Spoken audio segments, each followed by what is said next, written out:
네, 시장에서 반짝뜨고 사라질 종목이 아닌 끝까지 갈 수 있는 종목 하나씩 살펴보겠습니다. 갈테마 가라 김민진 차장 함께합니다. 안녕하세요.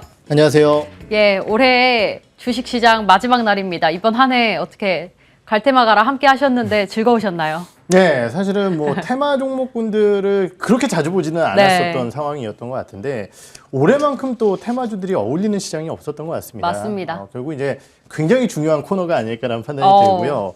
앞으로도 많이 사랑해 주셨으면 좋겠습니다. 예, 제가 해야 될 말을 다 해주셔가지고 예, 바로 첫 번째 테마 열어보도록 하겠습니다. 오늘도 참 올라가고 있는 테마들이 많이 있었는데 이제 2022년을 새롭게 맞이해보면 어떨까라는 관점으로 준비를 해봤고요. 1월 달에 빅 이벤트들에 대해서 이야기 나눠보고자 합니다.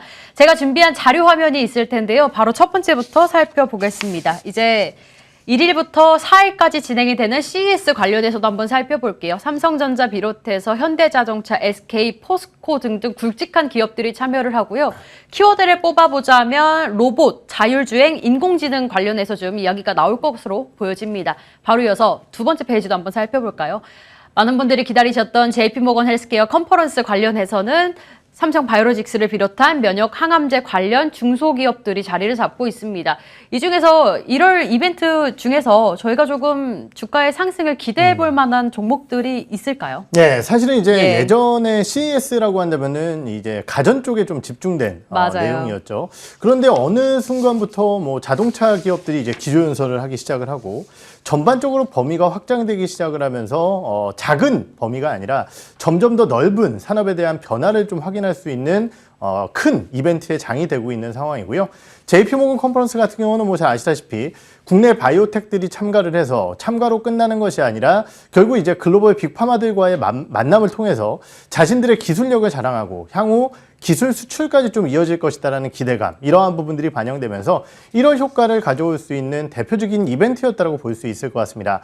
하지만은 사실 좀 아쉽게도 최근에 여러 가지 이제 코로나19 이슈에 따라서 행사에 대한 축소라든지 그리고 다른 쪽에 대한 모멘텀들이 좀 확대되면서 관련 영향력이 분명히 줄어든 것은 사실인 것 같습니다. 특히 이제 이번 JP모건 컨퍼런스 같은 경우는 또 온라인으로 2년여서 또 개최된다라는 얘기가 나오고 있는 상황이죠. 그러다 보니까 평년보다는 기대감이 줄어든 것은 분명한 사실이겠지만은 1월 달에 전반적으로 우리가 가져가 볼 수 있는 성장주들의 기대감, 거기에 더해서 1월 효과에 대한 기대감까지 고려해 봤을 때, 그리고 최근 시장의 반등 분위기 속에서 바이오 관련주들의 반등 흐름을 봤을 때 JP모건 컨퍼런스 혹은 그쪽과 이슈가 있는 전반적인 중소형 바이오텍에 대한 관심도를 좀 가져가는 것이 좋은 구간이 아닐까라는 판단을 드려보도록 하겠습니다. 네. 몸이 멀면 마음도 멀어진다고 아무래도 비대면으로 진행을 하다 보면 조금 관심도가 낮아질 수도 있긴 합니다만 관련주 중에서 모멘텀 안 나가고 있는 종목들 하나씩 살펴봐야겠습니다. 어느 종목에 좀 주목을 하실까요? 바이오주를 살펴볼까요? 아니면 최근에 이슈가 됐었던 로봇이나 자율주행 쪽으로 살펴볼까요? 네, 저는 바이오주 중에 하나인 나이백이라는 기업을 말씀을 드려볼까 합니다. 이 기업 같은 경우는 원래 이제 여러 가지 임플란트 소재에 관련된 기업으로서 이름을 좀 알린 기업인데요. 최근에 항암 쪽에 대한 기대감들이 좀 커져나가고 있는 상황입니다. KRAS 변이 항암제 쪽에 대한 관심이 좀 높아지고 있는 상황인데요. 이 KRAS라는 것은 인체 종양 형성에 관여하는 전반적인 유전자 쪽에서 세포 증식 쪽과 좀 연관이 되어 있는 변이고요. 이러한 부분들을 차단을 해서 사실은 항암을 가져가겠다라는 목표를 가지고 있는 파이프라인 중에 하나다라고 보시면 될 것 같습니다. 이것에 대한 관심도가 높아진 이유는요. 지난 5월 달에 암젠의 소토라십이라는 KRAS 억제제가 처음으로 승인을 받으면서 이쪽에 대한 관심도가 좀 높아지고 있는 상황인데요. 이쪽에 대한 개발업체가 사실은 극소수고요. 국내 같은 경우는. 거기에 더해서 자체 플랫폼으로 개발하고 있는 기술력을 보유하고 있는 기업은 나이백이 거의 유일하다라는 측면이고, 이번에 이제 JP모건 컨퍼런스에서 이쪽에 대한 얘기를 좀 많이 한다라고 해요. 관심도가 좀 높아질 수 있지 않을까라는 판단이 들고, 일반적으로 파이프라인 혹은 신약 바이오텍 같은 경우는 가장 큰 문제점이요. 매출액이 없다라는 단점이 있습니다. 파이프라인이 성공을 거둬서 기술 수출을 하거나 아니면은 그 약이 상용화되기 전까지는 제대로 된 매출액을 만들어내기 어렵다라는 단점이 있는데요. 동사 같은 경우는 아까 말씀드렸듯이 펩타이드를 바탕으로 한 바이오 소재, 즉 임플란트 쪽에 대한 기대감들을 가져가고 있는 기업이고요. 상당히 업력이 오래됐습니다. 원래 이제 유럽 쪽에 대한 판매를 진행을 했었는데요. 올해 중국 쪽과 러시아 쪽에 대한 승인과 함께 매출액이 점점 더 늘어나고 있는 구간입니다. 결국 이러한 부분들은 동사가 돈을 벌 수 있는 바이오텍이라는 측면에서 봤을 때 전반적으로 캐시카우와 성장성, 특히 항암 쪽에 대한 모멘텀을 가져가고 있는 상황이고요. 항암 쪽 같은 경우는 JP모건 컨퍼런스뿐만이 아니라 아스코라든지 종양학회라든지 여러 가지 모멘텀들이 상반기까지 진행이 될 예정이기 때문에 이러한 부분들에 대한 모멘텀이 지속될 가능성이 있어 보입니다. 최근 주가에 대한 흐름을 살펴보게 되면요. 오늘 6%가량의 강한 반등 흐름을 보여주고 있는데요. 단기적인 주가 급락에 따른 어느 정도의 되돌림 현상이라고 볼 수 있을 것 같고요. 네. 워낙 주가가 많이 빠진 상황이고 주요 단기 평선들을 돌파하는 움직임들이 나타나고 있기 때문에 어느 정도의 목표가를 좀 말씀을 드릴 수 있을 것 같습니다. 37,000원 선까지 안정적인 목표가 제시를 드려보도록 하고요. 손절가는 26,000원 말씀을 드리겠습니다. 네, 사실 나이백이 5만 원을 넘겼던 종목인데 꾸준히 하락을 하면서 11월 말에는 최저점을 찍기도 했습니다. 최근 요 며칠 이제 리포트들도 나오면서 주가의 상승이 조금 이어지고 있는데요. 이제 암 관련해서 면역항암제 관련해서 이슈 안아가면서 더 뜨겁게 사랑받을 수 있도록 함께 기대해 보겠습니다. 목표 가격 37,000원 잡아주셨으니까 함께 참고해 보도록 할게요. 이렇게 첫 번째 테마 확인해 봤고요. 바로 이어서 두 번째 테마 열어보도록 하겠습니다. 김민진 차장의 갈 테마 열어보죠. 성장 테마 순환매 다음은 어디가 갈까요? 그러게요. 올해 성장 테마들을 찾아보자면 앞서도 말했지만 뭐 메타버스 관련주 그리고 로봇 관련주 자율주행 등등 있었을 텐데 거기 다음으로는 이제는 AI도 좀 갈 수 있을까요? 네, 사실 최근에 음성인식 AI라든지 이러한 기업들 워낙 주가가 좀 네. 좋은 모습을 보이고 있는 상황인데요. 왜 그러면은 성장 테마 쪽에 대한 관심도를 집중시켜야 되느냐에 대한 이슈부터 필요할 것 같습니다. 첫 번째는 아무래도 이제 해외 증시 같은 경우도 마찬가지일 것 같은데요. 성장 테마의 순환매 그리고 주도주군들에 대한 집중적인 주가 상승이 지속되고 있는 상황이기 때문에 이러한 부분들이 첫 번째 이슈일 것 같고요. 두 번째는 이제 결국은 1월 효과에 대한 기대 요인들. 결국 이제 개인들이 좋아하는 종목군들이 좀 올라갈 수 있는 여지와 함께 두 번째는 이제 또 내년도에 대한 성장성의 우려감이 아닐까라는 판단이 드는데요.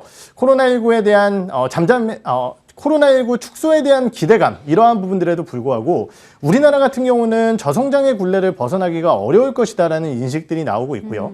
저성장 시대 속에서는 역설적으로 성장주들에 대한 주가가 상당히 좋은 모습을 보이게 됩니다. 그렇기 때문에 이러한 부분들에 따라 뭐 AI, 자율주행, 로봇주 여러 가지 종목군들이 있겠지만은 또 궁극적으로 우리가 미래를 기대할 수 있는 대표적인 성장 테마라는 측면에서 AI 쪽과 연관되어 있는 기업들에 대한 관심도를 좀 가져가 봐야 되지 않을까라는 판단을 드리겠습니다. 네, 미래 산업을 위해서는 AI 쪽은 어쨌든 성장할 수밖에 없는 기업들이 아닐까 싶습니다. 그렇기 때문에 그쪽 부분에도 좀 주목을 하신 것 같은데요.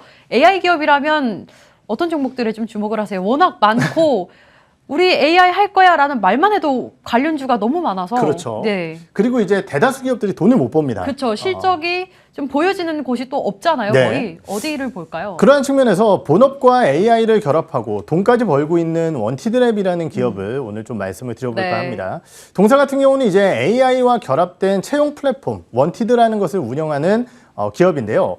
우리가 일반적으로 채용 플랫폼이라고 한다면은 사실 수익성 구조가 거의 다 이제 광고 쪽에서 나옵니다. 네. 그러니까 채용 공고를 올릴 때 여러 가지 뭐 위치라든지 이러한 부분들에 따른 수수료라든지 아니면은 기업들에 대한 광고가 대부분의 수익이라고 한다면은 동사 같은 경우는 이 매칭 서비스를 바탕으로 채용 구직자가 채용을 했을 때의 그 기업으로부터 7% 정도의 수수료를 받게 되는 구조로 되어 있고요.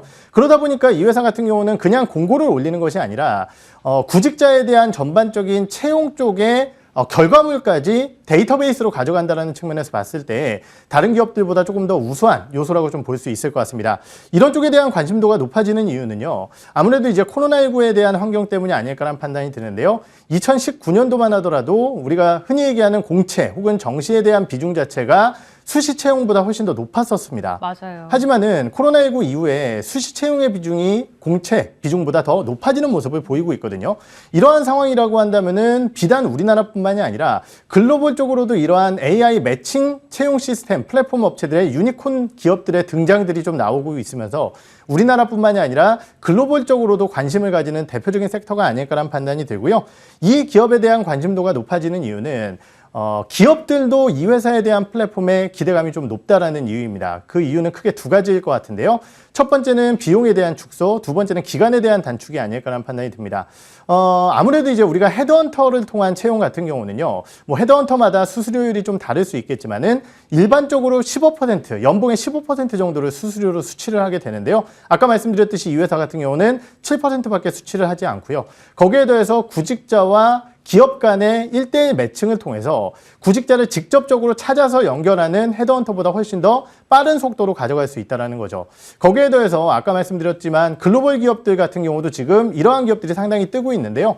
해당 기업들의 밸류에이션 대비해서 원티드랩의 밸류에이션은 훨씬 더 저렴하다라고 볼 수 있을 것 같고요. 이러한 기업들의 호조의 바탕으로 올해 대비해서 내년도에는 영업이익이 90% 가까이 성장할 것이다라는 추정치도 나오고 있기 때문에요. 관심 있게 좀 지켜볼 수 있을 것 같습니다. 네. 주가에 대한 흐름을 보시면은 상장 이후에 어떻게 보면 박스권 사이에 주가에 대한 흐름이 나타나고 있는데요. 전일 거래대금이 급등하면서 강세 흐름을 좀 만들어냈었고요. 오늘 추가적인 주가에 대한 흐름들이 나타나고 있습니다. 최근 기대 요인을 가져갈 수 있을 만한 대표적인 섹터군이라는 측면에서 봤을 때 목표가는 45,000원 선까지 제시를 해드려보도록 하고요. 손절가는 33,100원 말씀을 드리겠습니다. 네, 같은 업종 대비 저평가되어 있다라고 말씀을 해주셨습니다. 오늘의 종목으로 원티드랩 받아봤습니다. 목표 라인 45,000원 체크해 주셨네요.